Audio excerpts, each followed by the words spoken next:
Hello friends नमस्कार आपण मानकु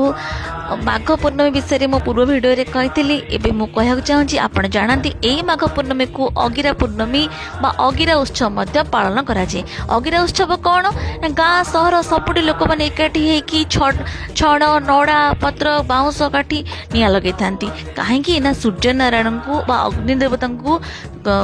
खुशी करने प्रसन्न करने आग को ग्रीष्म ऋतु आसूची ग्रीष्म ऋतु रे आग काल घर को घर लगी निया लगी जाऊला जंगल में निया लगुला तो तेणुक से प्रचंड ताप कोपर रक्षा करने शांत करने समस्ते अग्नि जालिकी प्रार्थना करते परिवा किसी पकई था जहाँ पोड़ी जाए कहते से पोड़ा परिवा को खाइले चर्म रोग हुए ना यह एक कृषि भित्तिक पर्व ए प्रार्थना करती प्रभु फसल आग को भल हो तो भारत में बहुत आम सनातन धर्म में बहुत परंपरा अच्छी से समस्त परंपरा यही सब पर्व जीवंत करी रखिछि। धन्यवाद।